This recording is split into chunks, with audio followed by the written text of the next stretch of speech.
Jim Leeming with AFL Highlights, the only show on television that gives you all the big plays from every American Football League game. Watch with us as Oakland moves closer to the top in the West by beating Denver. Boston and Kansas City battle to a tie. Joe Namath throws 4 touchdown passes to lead New York to victory over Houston. And for our feature, we'll profile the league champion Buffalo Bills and have an exclusive interview with Bills coach Lou Saban.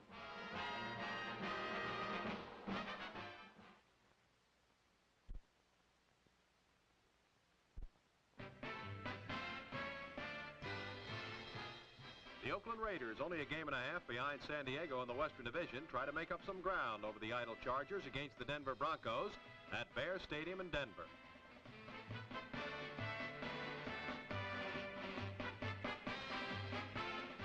Tom Flores puts the white-shirted Raiders on the touchdown trail late in the first quarter. Flores throws a swing pass to Alan Miller, and the Raider fullback garners 8 yards. On a nicely executed draw play, Alan Miller takes off on an 8-yard trip to the Raiders' 32 as the first quarter comes to an end.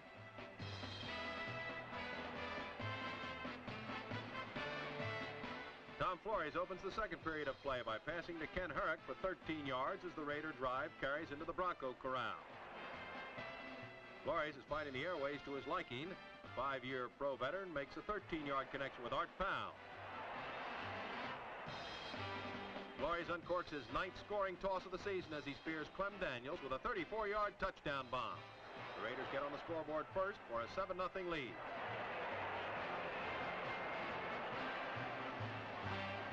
An interception gives the Raiders another scoring opportunity later in the quarter. Tom Flores cashes in on the break by pegging a pass to Art Powell for the counter.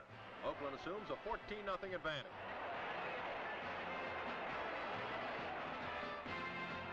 John McCormick finally gets his Broncos on track following the kickoff. Lionel Taylor latches on to McCormick's pass for 12 yards. Broncos stampede into Raider country as McCormick fires a bullet to Urit Dixon. The speedy Denver end sets sail for the end zone, and only a desperation tackle by Howie Williams saves the touchdown. It's a 59-yard gain.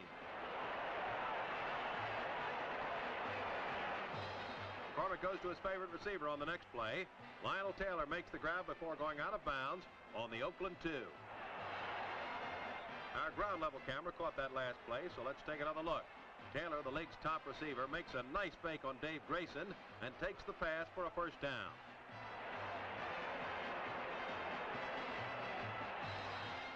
Wendell Hayes smashes over from there, and Denver makes the halftime scoreboard read. Raiders 14, Broncos 7. The Broncos stampede for more midway through the third period. John McCormick throws over the middle to Urit Dixon for 10 yards. A 15-yard penalty moves the ball to the Oakland 22. Cookie Gilchrist gets to the 15 before a nice tackle by John Williamson brings him down. John McCormick drops back and aims a pass toward the corner of the end zone. The pass has touchdown written all over it, but Bob Scarpetto can't hang on. McCormick gets the touchdown this time. Lionel Taylor latches on for his 4th scoring catch of the year, and the game is all tied at 14-14.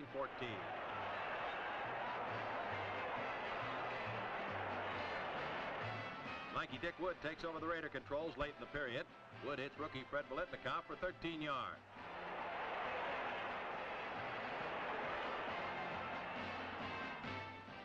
Wood stays with the Raider rookie, and this time the duo clicks for a first down on the Denver 36.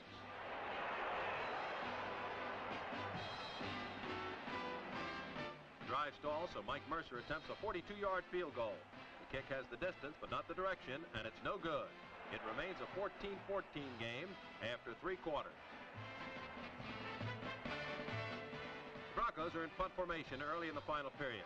Bob Scarpetto catches the Raider defense napping and takes off on a 27-yard sprint to the Denver 45, where it's first down Broncos.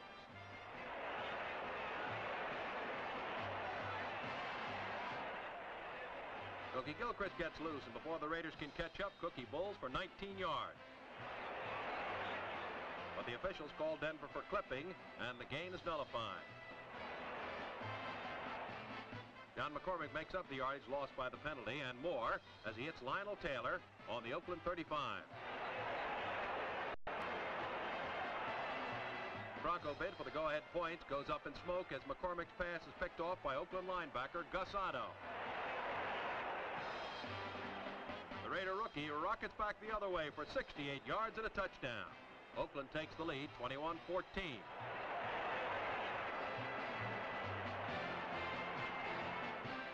The Broncos charge back following the kickoff. John McCormick finds Lionel Taylor with a 23-yard strike to put the ball near midfield. Once again, the alert Raider defense rises to the occasion. Dave Grayson swipes a screen pass intended for Cookie Gilchrist and heads for the end zone. Grayson makes it look easy as he scores on a 47-yard return that boosts Oakland into a 28-14 advantage.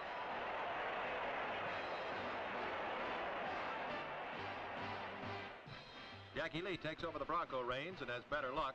Bob Scarpetto makes the grab for 13 yards. Fighting the clock, Lee must throw on every play. His pass over the middle is taken beautifully by Scarpetto on the Oakland 40. The Raider blitz doesn't affect the passing accuracy of Lee as he connects with Lionel Taylor slanting across the middle. Taylor's fancy footwork adds some more yardage on the play. Lee keeps throwing and the Broncos keep moving. Abner Haynes takes this one and makes tracks to the Oakland 8-yard line where it's goal to go. Jackie Lee throws his 9th pass of the drive. This one to Lionel Taylor, and it spells touchdown for Denver. But it's not enough as Oakland picks up ground on the idle San Diego Chargers in the Western Division title race with a 28-20 victory over Denver.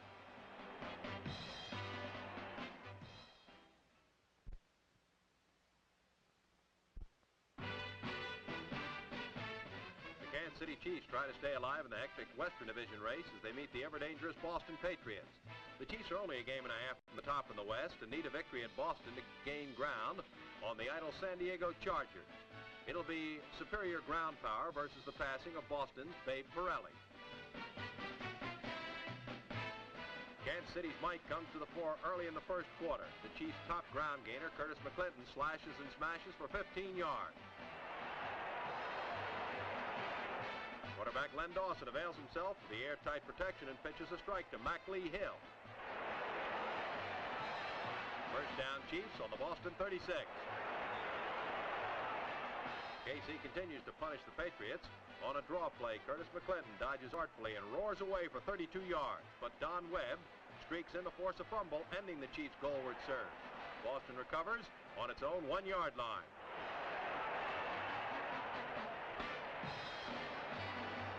Babe Pirelli proves how daring a passer he can be. The ageless veteran passing out of the end zone connects with Gino Cappelletti on a down-and-out pattern for 19 yards. The Chiefs apply a little pressure, but it doesn't hinder Pirelli as he hits Jim Nance with a pass. The former Syracuse great doesn't stop there. Raw bone power and drive come into the play as Jim bolts to a gain of 22 yards.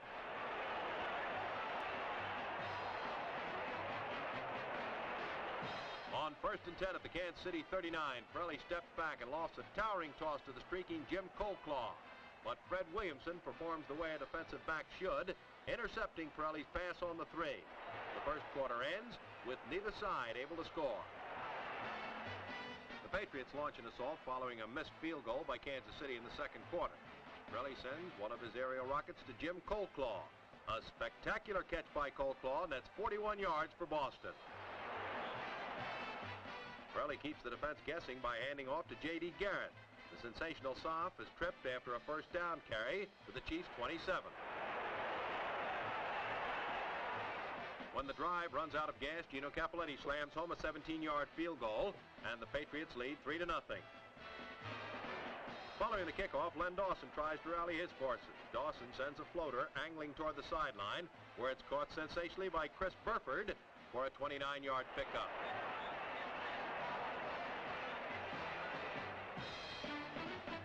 Patriots blitz, but the veteran passer avoids the rush and gets the pass away. On the other end is Frank Jackson, who grabs hold for a gain of 20 yards to the Boston 14.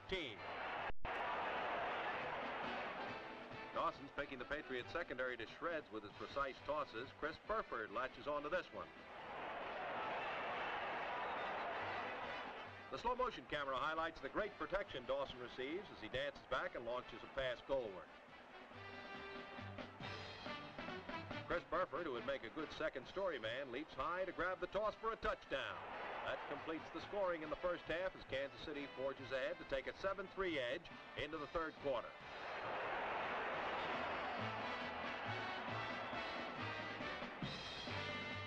It's touch and go until Kansas City gets a big lift from this Len Dawson cross-country pass to Chris Burford.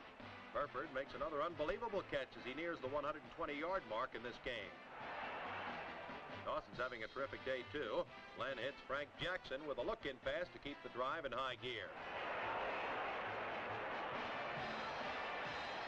Relying solely on the pass, Kansas City goes for broke. But it's Boston that comes up smelling like a rose. Dawson overshoots the mark, and Jay Cunningham intercepts on the 2. The rookie defender battles hard to return the ball 6 yards. The third quarter ends with Kansas City still on top, 7-3.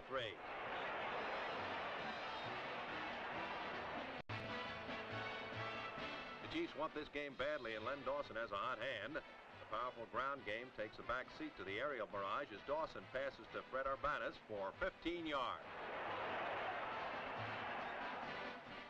Dawson calls on his other wingman, Chris Burford, and hits him with a first down pass. Burford ends up a casualty in the game and is out for the season.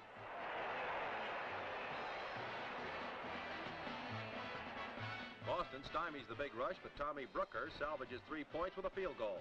Kansas City has a little leeway at 10-3 over the Patriots. Pats have played a whale of a game, and it's not over yet. Raleigh spears Jim Coldclaw, who turns on his heels and tears to the KC 46. Let's watch the play again on the isolated camera. Coldclaw makes the grab and fakes his defender out of his shoes as he picks up the first down.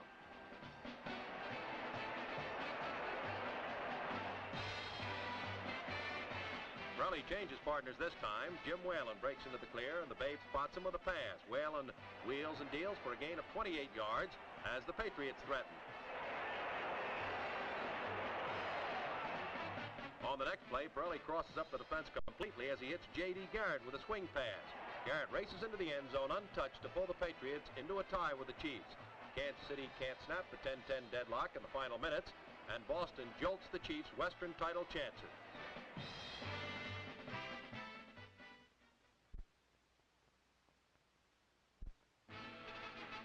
The Buffalo Bills, champions of the American Football League, are marching toward another division title despite injuries that have wiped out their number one pass-catching combination of Albert Dubinion and Glenn Bass. We asked Bills coach Lou Saban how he compensated for this tremendous blow to Buffalo's fierce attack. Every ball club goes through a routine of perhaps making several changes, and we've had to do that since we've had our receiver corps pretty badly banged up during the process of the season. When we lost Dubinion and Bass, we realized we lost 2 of our key men as far as our ball club is concerned. And I'm very much concerned with the fact that in professional football, you've got to throw to be a consistent winner. We had to make some changes and make them fast. We went ahead and made a trade for Bo Roberson, and Bo is feeling very fine for us. Still, there's a case whereby the quarterbacks have got to adjust themselves to a new receiver. We made a change at our tight end position. We put Paul Costa at this particular spot, and Paul, as a rookie, still makes an occasional mistake, but has done a fine job for us. Now, Charles Ferguson, who has been with us for a couple of years, he's been on our taxi squad, had to fill in our split-end spot for Glenn Bass. Now, these 3 men are completely new to our receivers to a great extent, and it takes our quarterbacks a little more time to get adjusted to their maneuvers, their patterns, and their routes. Now, this is what we've had to do. To have lost as many good men as we have, I think we're quite fortunate. I only hope that we can go ahead and make some adjustments here and see if we can continue to go on and win. Albert Dubinion is regarded as the fastest man in pro football, and his credentials as a receiver are equally impeccable. Last season, Dubinion averaged a record 27 yards on 42 receptions. Today, Dubinion and Bass sit on the sideline, hoping for the day when they can return to action. The Bills' offense was laboring without its 2 fine deep receivers, but quarterback Jackie Kemp never let the situation get out of hand. And the insertion of 256-pound Paul Costa at the split end position was a lifesaver. Bo Roberson was acquired from the Oakland Raiders to fill Dubinion's shoes at the flanker post. Upon assuming the role of the deep scoring threat, Roberson became Jackie Kemp's prime target, with Costa the short receiver. A speed boy like Robertson makes the defenses play honest. Charlie Ferguson is the Bills' tight end. At 224 pounds, Ferguson is big enough to handle his assignment as well as any deep receiver in the league. Charlie uses his height and speed to score 6 points on the highly rated Kansas City defense. Buffalo's stingy defense has allowed the fewest points of any team in the league. The linebacking core is led by Mike Stratton. Stratton blitzes, and Boston's Eddie Wilson eats the ball. Left side linebacker John Tracy, one of the league's deadliest open field tacklers, is equally adept at destroying pass patterns. We circle Tracy as he squashes a Denver drive by batting away a crucial third down toss.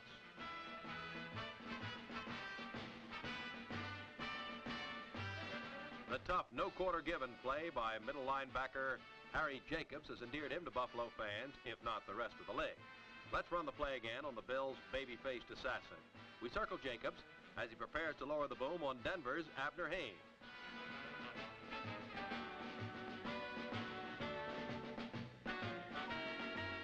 As a rookie in 1964, Butch Bird won recognition as an outstanding all-star cornerback.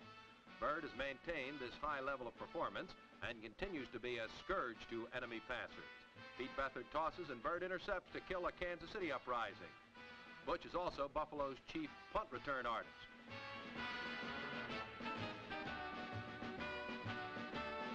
Charlie Warner plays left cornerback for the Bills. Charlie's specialty is returning kickoffs for long gains. Warner's longest came at the expense of the Boston Patriots.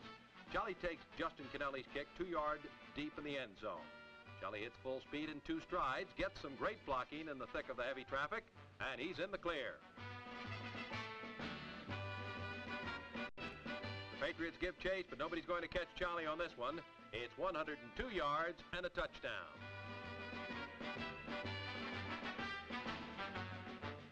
Buffalo's main scoring threat is its soccer-style kicker, Pete Gogolak.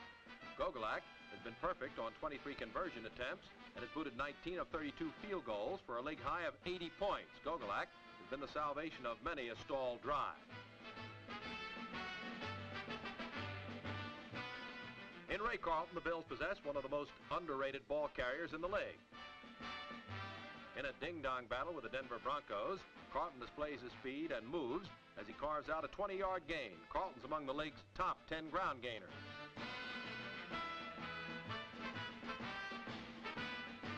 The most explosive runner in the Buffalo stable is Billy Joe. Joe's speed is unquestioned. The 236-pound fullback can go all the way at any time. A smack-over type, Joe is a double-barrel threat as a talented pass receiver.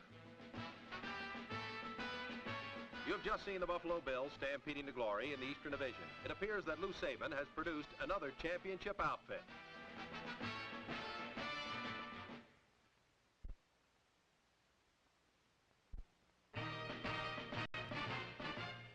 Shea Stadium in New York City is the battleground for the AFL's Eastern Division fight for second place. The Houston Oilers, present holders of the runner-up spot, battle the New York Jets, the league's hottest team, with 3 straight victories. With the first quarter only seconds old, the green-shirted Jets come alive. Bill Mathis works the draw play to perfection as he runs for daylight. The 220-pound halfback gallops for 79 yards before he's caught from behind. The Jets are on fire. Rookie quarterback Joe Namath completes the swift 85-yard march with a pass to Don Maynard in the end zone. The New Yorkers light up the scoreboard in a hurry to lead 7-0. Late in the period, the Jets blast off again. Namath's pass is snared by D. Mackey, who breaks away for 47 yards into Oiler territory.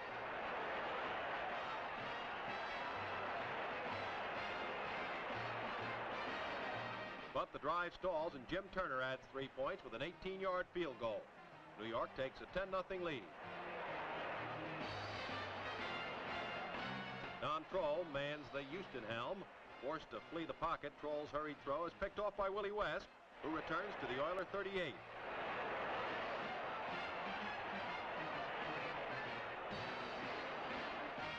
Moving to the second period, Joe Namath tries to capitalize on the break as the former Alabama star pinpoints George Sauer. Sauer speeds toward the corner and slips in for another New York touchdown. Jets pull away, 17-0.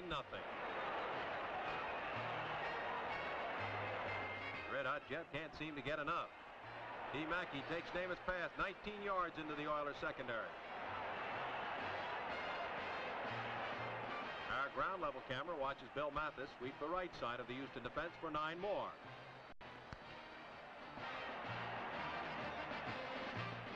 The Jets can't maintain the torrid pace and settle for a 31-yard Jim Turner field goal. That makes it 20-0. Texas Oilmen finally show signs of life as George Blanda and Charlie Frazier team up for 13 yards. Houston leads the AFL in pass offense. George Blanda shows how it's done on a 27-yard connection with Charlie Hennigan. The 16-year veteran keeps the drive alive with a 12-yard strike to Charlie Frazier. But the New York defense steps in, forcing a 23-yard field goal attempt. It's wide of the mark, and the Jets retain their 20-0 lead at halftime.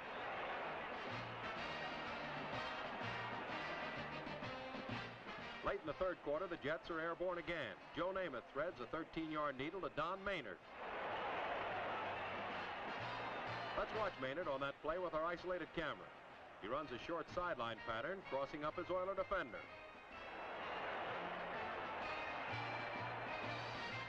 Namath goes the other way this time. George Sauer performs the receiving chore, good for 14 yards, and the Jets are threatening.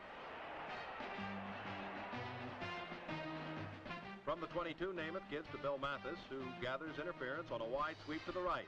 Mathis is finally pulled down 7 yards short of the goal line as the quarter ends. The first play in the final period is a successful one for New York. George Sauer gets credit for the score, and the Jets up the count 27-0. The Oilers try desperately to get on the scoreboard, but are foiled again. Ralph Baker intercepts George Blanda's pass and returns the ball 10 yards to the Houston 35. The interception sets the stage for Joe Namath to put his high-priced wing to work. Namath explodes a bomb to Don Maynard for another New York touchdown, making the score 34-0. Houston never gives up as Don Kroll tries his hand at the aerial game. Bob McLeod gathers in the ball and charts a course down the sideline. The New Yorkers set up a roadblock, holding McLeod to 47 yards. At the Jet 26, Kroll sends a quick pitch to Burrell for a 15-yard gainer, and the Oilers are close to their first score of the game. 3 yards short of the goal, Kroll looks to pass. 23-year-old playmaker can't find anyone and scrambles in for the score. Houston finally breaks the ice and trails 34-7. The Oilers keep trying even though they trail by 27 points late in the game. Don Kroll eludes the trap and follows his blockers down the left side, turning an apparent loss into a 14-yard gain.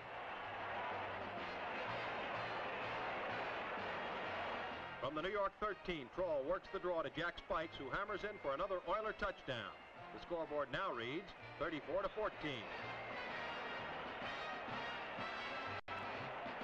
Mike Tolliver takes over the Jet helm.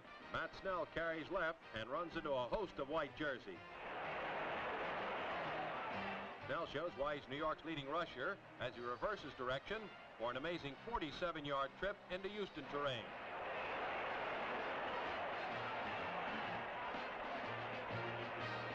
Just 28 seconds remain to be played as rookie Kern Carson tries his hand at the scoring game. Carson finds the path to pay dirt for the final touchdown of the game. The New York Jets win an easy 41-14 victory over the Houston Oilers to capture second place in the Eastern Division.